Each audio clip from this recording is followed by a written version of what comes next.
A couple of days ago, I believe this happened. January 10th, so yesterday. There was this tweet about this thing, which I still don't know the full thing, what it stands for, but you know what it is. Has signed a deal with Replica to allow actors to create and license digital AI replicas of their own voice for video games and other media, right? Licensed voices can then be used in various projects from pre-production to final release. And I tweeted out, insert surprise Pikachu. If you go back to what we talked about this, with the strikes, I think we talked about this with One Piece. I said this is what will happen. I said what they're doing right now with like the whole, you can't use them and everything. I said it was a band-aid fix, and this is that. This right here. We're gonna go through this real quick, and I want to talk about it. Because I think a lot of people are arguing against this, even though this is basically what I think will happen from now on. A lot of people are saying AI very bad, and I feel like that is hurting their argument. Basically what this is, from what I understand, right? I'm not into this a lot. I've just read a few things. This is as far as I understand how it works. So basically, the deal was that you can't use likenesses for like free, and you can't use random people. And then in the contract, they were talking about being compensated for that, right? So what this does is it allows a person to sell their likeness to Replica that they then can use in these productions, and they can then be compensated through like residuals or something right here, right? That ensures consent and fair compensation for their contributions. This is what I believe we are working towards until we have full replacements. 100%. This is what I think it is. You know why? Because it's faster and it's easier and it makes money. So a lot of people obviously write this off completely, which I am how do I put it? I think it's silly. I think it's very, very silly to write this off completely. And I think the reason why it's silly to write this off completely is because a lot of people tend to get caught up on the AI part, even though I don't think anyone actually has a problem with AI so long as it's good. I think what people are missing right here is the consumer angle, and that most people will not care if you give them a good product and it's made with AI. I think what people should be arguing for is compensation. And to me, this seems like a almost better bandage solution for now, right? Because everyone arguing about AI art, I don't think any one of them are arguing about art. I don't. You know why? Because we've been arguing about art ever since art was invented. You know what happened with digital art? People said you don't need to mix colors, you know? Like with a painting, you had to mix colors physically. With digital art, you don't. Is that art? Yes. A black square. A lot of people say it's not art. A lot of people say it is art. You decide. Art is something that will never be contested with AI, to me. You know why? Because I think art is like a societal construct almost. Like art inherently, this is gonna sound very blasphemous, but hear me out. Inherently, art has no intrinsic value. Like a painting, two identical paintings from two different people would cost two different things, is what I'm saying. You can't put like a concrete price tag to a piece of art. You can argue that it's the same for everything, but you know, art is based on interpretation, is based on feelings. So I think all the arguments about AI art being bad is totally fair, and it doesn't matter to this conversation at all to me, because it'll get better. And if you want to talk about art, people will always talk about art. AI art will not replace artists. Well, chances are they will in large parts. We'll talk about that. But in terms of like human conversations, I don't think this is something you should worry about. Neither voice actors, nothing. Because again, it's art. You know, the hint is in the name. People derive value from art in different ways. To me, what everyone should be talking about is the compensation angle. Not that AI is bad, because AI is very, very good. And I think like the example that I always use is, imagine a robot that can do like surgeries with less degrees of error, right, than a human does. Everyone's like, sign me up, AI very good. And when it comes into art, everyone's like, AI very bad. Why is that? Well, it's because of money, right? So you can see the intrinsic value in like a surgery, because that would remove like the risk factor for you as the consumer. But with art, I don't think we have really seen the consumer angle that much yet. And I think we will. I don't think any of this is about AI inherently. Now, what do they mean about fair compensation is sus. But the fact of the matter is, this is up to the individual. And the reason why I think this will basically be here to stay is, let me put it this way. You know how a lot of artists are talking about how AI will replace their jobs, blah, blah, blah, right? Which is 100% fair. By the way, a story I've also said multiple times. I'm a finance graduate. You know what was the first industry that was immediately blasted by AI? Finance. So when I graduated and I was talking to a dude in consulting, they were basically saying that, yeah, we're giving out temporary contracts because we are anticipating. Basically, they read the McKinsey report. If you know anyone working in finance, they read a McKinsey report, and that's where they're like, okay, you know what? Maybe this stuff is something we should keep an eye on. So, yeah. So, you know. Why this is here to stay, though? Because for a lot of people, this will be passive income. And that is the worst part about this for people who are like 100% against this. Because I think like over time, they will just be pushed out of the competitive field if they don't also do this. Because if you are struggling to get by and someone offers you literally passive income to use your likeness, you don't have to do anything. You just have to sign away your face and your voice. A lot of people will take that deal in a heartbeat. They will do it instantly. And what do you think will happen to the competition? I think, in terms of broad strokes, this is the first big development. And if you want to look at like cross industry stuff, Valve is also moving to this, right? So Valve's stance on this is, as long as developers disclose how AI is being used, they're 100% fine with this. And I think this will be how we're basically going forward. I think you will always be able to know that AI has been used. And again, that returns to that human angle, right? If you want to embrace human-created art, you will always be able to. You always will be, because that's just what we do, you know? But I think, like, in terms of practice, basically buckle up. I am kind of... A lot of people, you know, always ask me, because we talked about this with One Piece as well. What would I do if the One Piece remake is used with AI, right? Because they talked a lot about cutting-edge technology. In most cases, that is like... You know, probably gonna use AI for backgrounds. To me, it is again a matter of compensation, you know? Like, as long as people making the stuff are treated well and compensated fairly, I think in the long run, I mean, why are people against jobs literally being removed? And I don't mean removed in the sense of people are no longer being paid. I mean jobs literally don't need to be done anymore, you know? If you accelerate these things, brand new opportunities will open up everywhere, and in the long run, it will just be a net positive, just as it has been with every single technology. So I'm on the side of that. 100% I am for the development of all of this, so long as people are paid. I'm a technology enjoyer. And I frankly think, like, saying it's not good is kind of, you know, there are a lot of people who would benefit from this. And I don't mean people who want to make money. I mean people who would genuinely benefit from all of this a lot.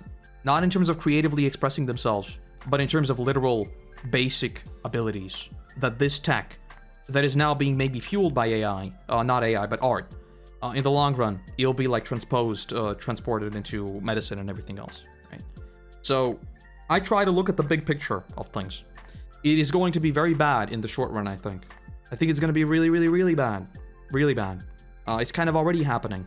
I think a lot of what we're seeing right now, all the layoffs from especially technology industries, I think a lot of that is because they were inflated with COVID, right? So like Twitch, for example. Twitch's numbers were massively inflated because of COVID. Everyone was home. Everyone was watching stuff on Twitch. And now that COVID is over, a lot of people are doing things IRL. And like viewer figures are sliding a little bit. They're not sliding actually as much as I think people expected. But they are still sliding. So I think it was like 500 people were let go from Twitch. And the same is happening at Amazon and everything. I think a lot of this downsizing is because of stuff like this. And I think in the short run, it's going to be really, really bad. It's unfortunate, but I think we are in a bit of a transitionary period. This replica thing, I looked it up because I thought I'd heard of it. And they're already working with a bunch of games industries and everything else. Game companies and everything. Right now, it's very lifeless. That's like the biggest thing right now with these things. Especially with voices. They're very lifeless. And like AI art right now also has like this weird touch that is like unpleasant.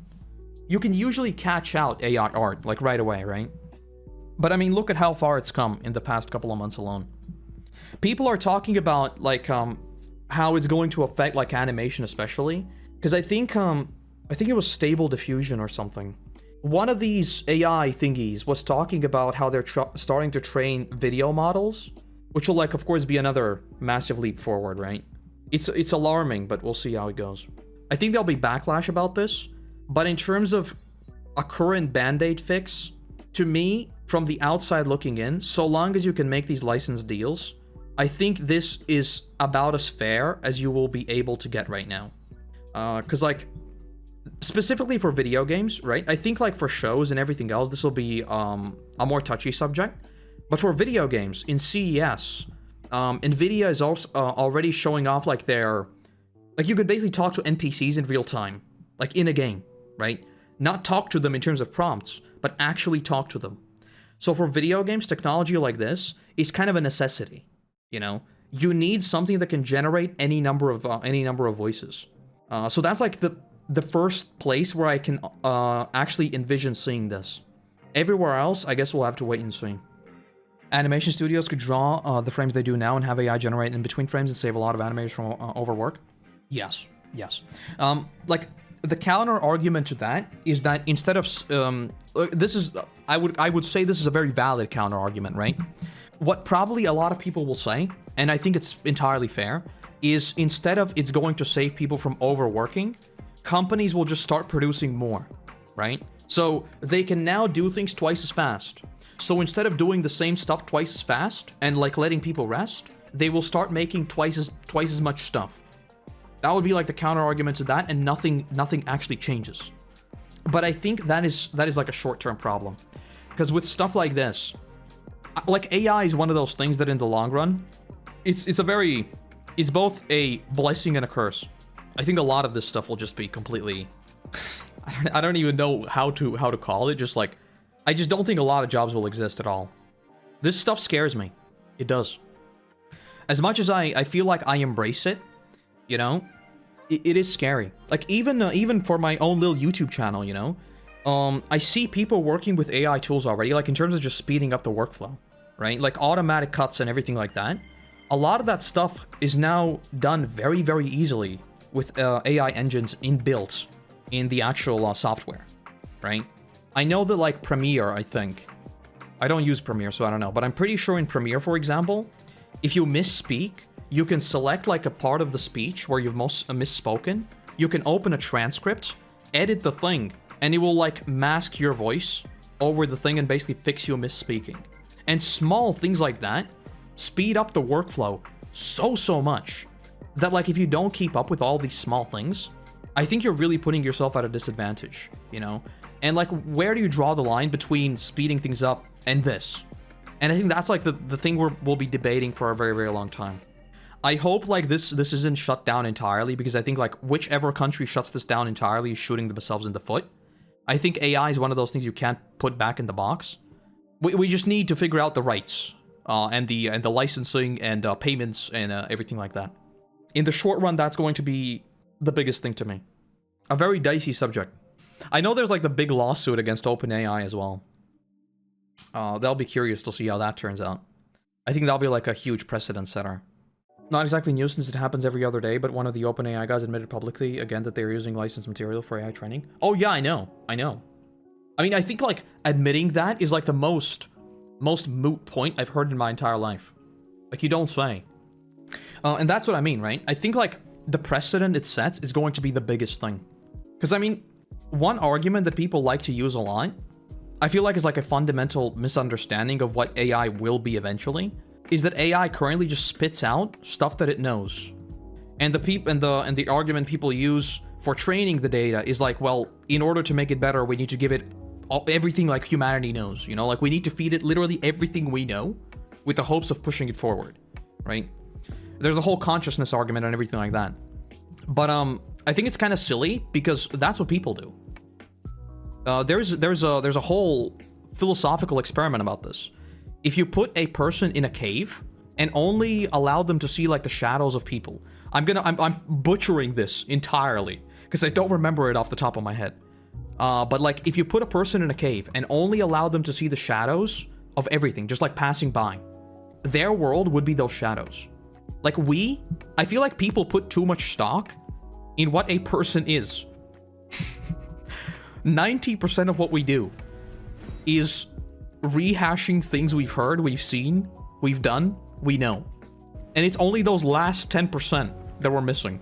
You know, I feel like everything is derivative of something else, and I feel like saying that it's not is kind of silly.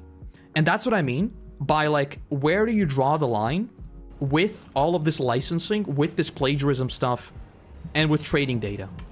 I feel like that is going to be very, very big. I don't claim to be an expert on this. I don't know where the line is. I don't. In a very like selfish way, I hope we just push forward with you know, everything, and then we get tech, and then we can cure me. First of all, we can cure me specifically, and then we can do all the big things. You know, for me, the biggest thing currently is medicine and biotech, basically. Generative AI to me is just like a tool toward that. The comparison people use right now against AI is that, like, it's going to be NFTs 2.0, right? But I feel like that's, like, again, a fundamental misunderstanding of why NFTs were dumb and why AI is completely different. Because, like, the thing with NFTs is that they offered no inherent value to like, the normal person. Like, no one cared about them, you know? And no one cared about them because they had no inherent value. The reason why people get so mad about AI is because it offers inherent value. They're kind of disproving themselves to an extent. I think this is very different, and that's why I'm scared. I'm very scared. I'm very spooked. The biggest buffer protecting against AI is that most companies are too cheap to hire engineers to implement to the point being functional enough to be useful. True, and also not true, because a lot of AI is already being used in like real-world business settings, especially for data crunching. It's like, again, how people use AI on the internet and what AI actually is. There are so many AI tools right now being used that it's insane. I promise I will now stop with my existential crisis about AI. Now that we're done with one existential crisis, it's time to move on to the other existential crisis that is called the Twin Apostles.